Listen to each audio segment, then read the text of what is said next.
Good afternoon, Mistress. The staff informed me you had returned to the estate early. I would have greeted you at the door, but we were under the impression you wouldn't be returning until the morning. I had sent a messenger to the townhouse yesterday to confirm your return, but he must have been delayed. Hopefully the staff there will enlighten him of your early departure, or he'll be telling me tomorrow that you somehow vanished. But I seem to have forgotten my manners. My apologies, Mistress. Dinner wasn't planned due to your unexpected arrival. However, I have spoken to the cook and instructed them to start preparing all your favorites. I thought you might enjoy a treat after being away from home. It will be ready in a few hours, but I can have some tea and biscuits brought to you sooner if you would prefer. I know the trip from the townhouse tends to leave you hungry. The maids have begun unpacking your luggage, and I personally oversaw the tending of the horses in the carriage. I had to wake the grooms. Seems they were napping in the stables, thinking they wouldn't have any work for another day. Luckily, they moved quite quickly when given the proper motivation. You must have had a long few days since you left us, though I do hope you still found them enjoyable. There haven't been any other incidents that require your immediate attention, and my full reports on the state of the household can wait until morning, after you've eaten and rested. I trust your meetings went well? You were so excited to give your proposal to the board before you left, so certain they were going to love your new ideas for the company. With how things have been the last few months, they could certainly use them. If things don't change soon, they'll have to lay off even more workers. I take it from your silence that things did not go as you had hoped. The staff also mentioned that you were, well, I believe one of the maids put it as, not in the best of spirits when you returned.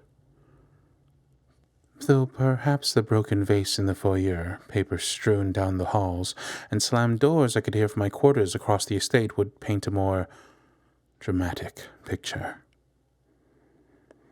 Then there's seeing your sour expression and the fact that you haven't spoken a word since I entered the room, and I believe I have my answer. I'm surprised at your behavior, Mistress.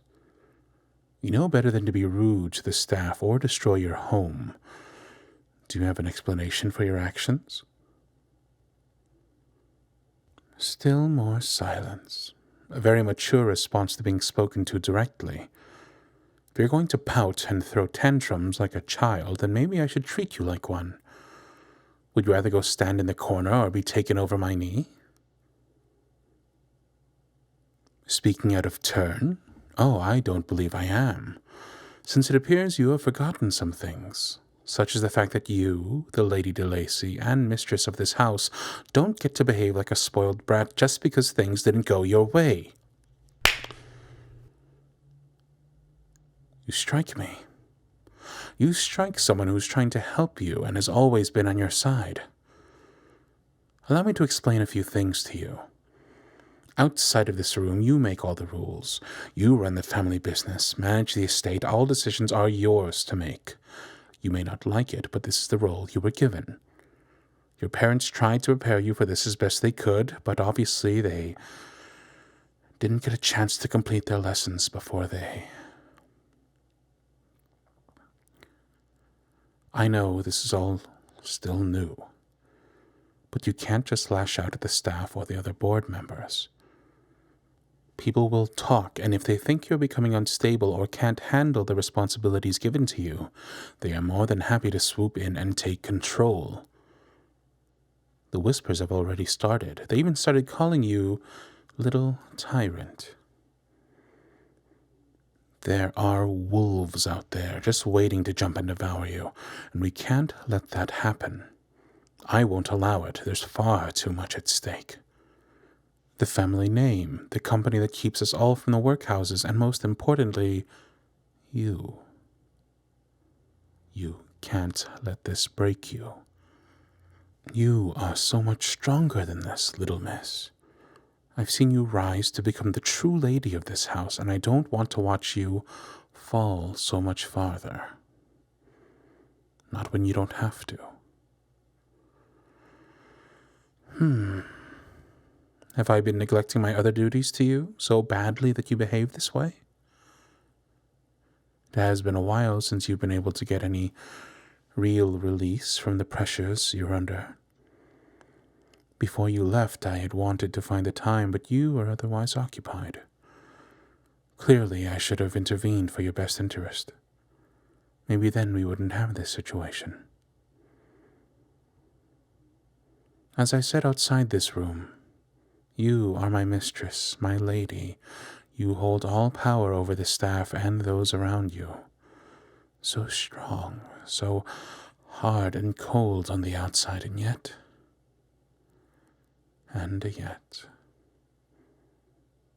Stand up.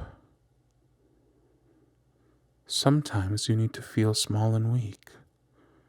You need to be reminded who holds the real power when you're away from all the lords and ladies in the city, all your servants and admirers in the country, everyone who thinks you're such a, well, little tyrant. Come to me. Who gives you what you really need when the world feels like it's too big and the decisions too difficult? Who makes you feel safe and protected?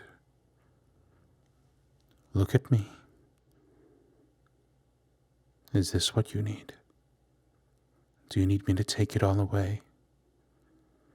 Did everything in town go that badly that you need to forget for a little while?